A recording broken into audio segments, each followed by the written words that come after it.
Thanks everyone for coming. We're going to get started. I'm in the good hands of Carl Dowd here from a technical perspective. I'm glad they put the slide up full screen because a minute ago they had the Adobe dashboard on there that has what people say in the chat window while you're talking, which can be extraordinarily dangerous because they just talk about you as though no one's watching. But anyway, okay, my name's Cleve Miller. We're going to be talking about performance-based approaches to business English and ESP today, how that can help improve return on investment.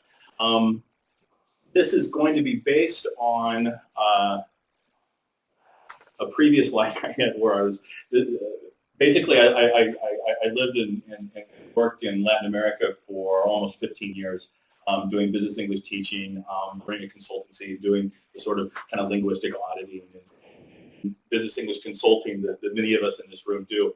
So I'm going to be really relating my experience doing that, and I have very specific focus, and I'm not appropriate for every situation. One of the things besides is just sorry, I was distracted by the keyboard body language Carl's doing. Is that, you know, in many respects, these are not necessarily a recipe that need to be followed in many cases. I mean, every student is different, every teacher is different, we all have our own style, every company's needs are different. So this is really just kind of a case study of what I did. Now, it's a little bit ironic because for the last probably 18 months, I've actually been, Carl, I turned my slide. There you go. I've been talking to, okay, because the other was my previous life. This is what I'm doing now. I'm running a software company. Because many of you may talk about this, okay? Actually, I'm going to be talking about performance-based teaching. I'll be showing you some examples of English 360 and how it can be used to deliver some of the things that I'll be showing. However, everything that I'm going to be talking about, you can do in a good old-fashioned analog way, and many times can be just as effective. Just a little bit of background about English 360.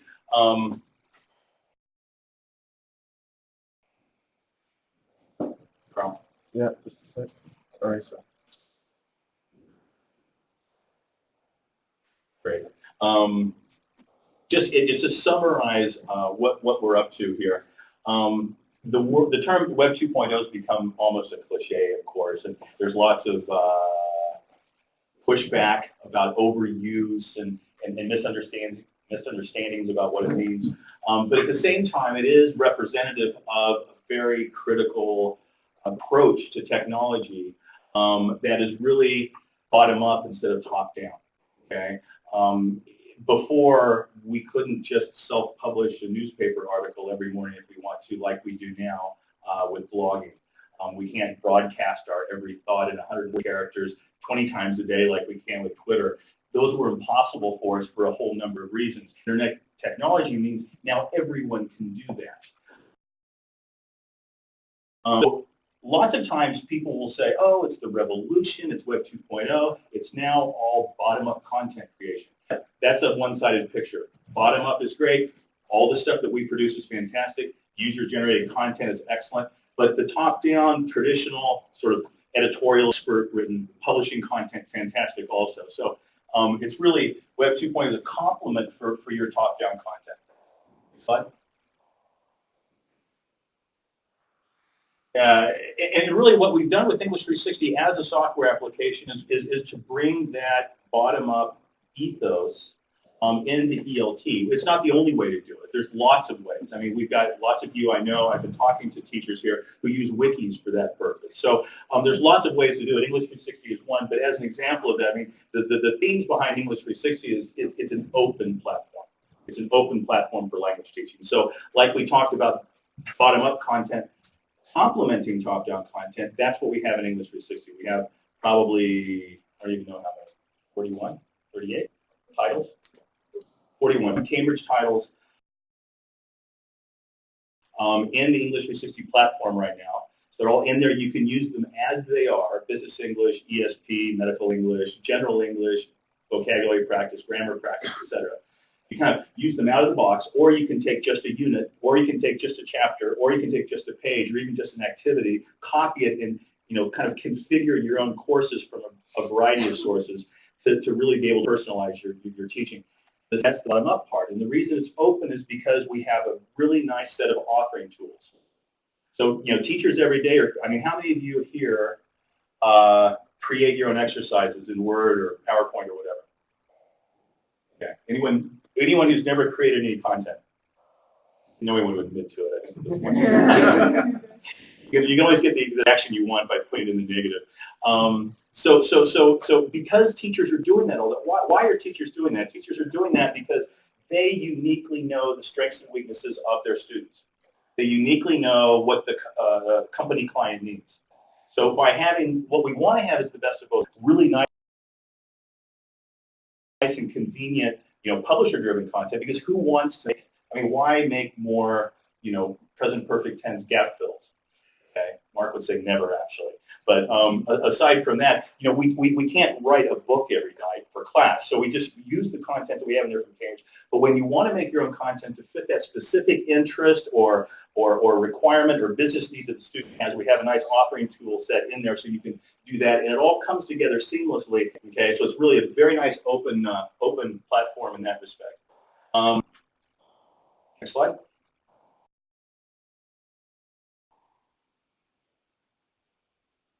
Okay, we do this. Personalization. It's all about personalization. I personally believe that really personalization is the future of our industry. I think that as technology develops, it's going to empower everybody to contribute to a pool of content that will cover a range of ESPs that will allow sort of hyper-personalization as opposed to the generic one-size-fits-all course books that are appropriate if you have a class of 35 students and you have 7 of them back-to-back. You're going to want to use a course book. If you have that many students, you don't have time to personalize everything. But for Business English and ESP, where you've got smaller groups or you've got individual students, we need to have personalization. Technology is going to enable that, unlike ever before. The perfect example is Wikipedia. Wikipedia, you can look up anything, you name it. The plot of some obscure soap opera from any country in 1997, and there's a 7-page article about it in Wikipedia. About, I don't know, maybe 6 or 7 months ago, I was in Paris. And I was talking with a wonderful ESP teacher there, Dorothy. Fantastic job. She works for a French amusement park company. I can't remember the name. It's like Asterix or something. Is that something? Yeah. Okay, so she's Dorothy, Bethany? Not personally. Did you interview her for? I've heard about it. Okay, yeah. No, you've heard the story about 10 times probably also. No, but it just was such a high impact for me because she teaches for this amusement park company. She's the language teacher in-house. So she teaches the most esoteric ESPs you can imagine. She teaches the English of roller coaster maintenance, okay? Which would be one of Mark's things for English for engineering. There's an English for engineering aspect there. But my favorite one she does the English of dolphin training. Okay? Now there's a science in dolphin training. So okay, well, and she says, "Cleve, sometimes I feel isolated." Really, she uses abstracts from behavioral biology scientific publications, and that's her raw material. They talk about how you train dolphins.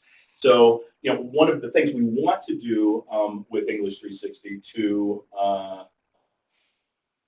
someone's raising their hand now, to provide them with the tools to deliver this type of personalization is to have a common platform for collaborative content creation, collaborative teaching. So that there's at least 5 other English teachers in the world like Dorothy, probably one in San Diego and some in SeaWorld there, probably someone in Japan. She was like, oh, God, if I could only get with those teachers and we could share materials. That's one of the things we want to do with English.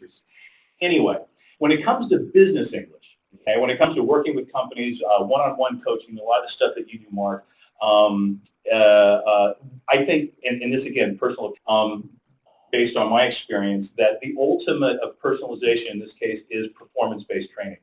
But I was all excited when I saw Mark Powell's sessions because it also had performance-based in it. I was like, oh, it's great. There's really not a lot alike about them except for the title. Unfortunately, his were really entertaining and informative, and mine just has performance in the title. Okay, so, but aside from that, Carl, the what we don't want to do is really talk about, this is not a new idea we'll all be discussing. This is something we always do. Because how many of you have had, gone into class and the student said, oh crap, I've got to make a presentation for these. Okay? We all have had that happen to us. So we like jump in, get them going. If it's a group class, then we probably do some stuff offline with them or out of the class atmosphere. If it's one-on-one, that's probably what we do the rest of the time. We're always doing this performance-based training. We're helping them with a specific performance event. And the other thing this session's not is, like I said before, this is not a prescription. I'm always struck in conferences talking to attendees and talking about their teaching, how different everybody's experience is. Of course, there's common denominators.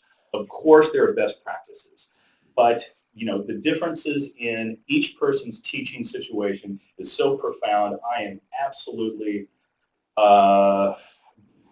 extremely careful about overgeneralizing. I think that's something that we all need to be aware of. One of the things that Mark said in his presentations session was how every speaker has their style. It's very important to respect that style and not try and force yourself to be something you're not, because that's inauthentic. You don't bring out the best of what you have. And that's precisely the same for language teaching. So all of us, have a unique skill set. We have unique students. We have unique clients. Different countries makes a big difference. Business English is different in a lot of different companies. Some business English teachers are integrated in a long-term basis how their company delivers their products and services.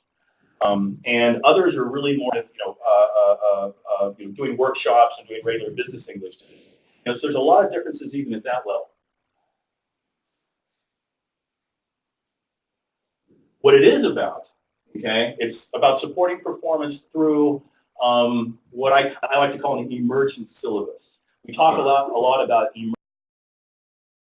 emergent language and how we want to set up a teaching context and a teaching environment that supports the emergence of that language from our students. So we have very student-centric teaching, pulling content and experiences from them. That's the richest part of the class.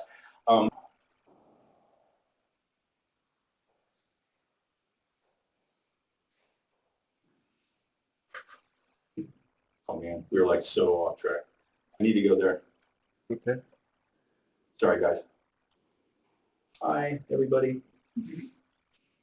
Okay. So what I call an emergent syllabus, where it's not just the content that comes out in a class-by-class basis or a stage-by-stage basis in the lesson plan, but it's actually the syllabus is pulled out, the curriculum is pulled out from the student or from the group.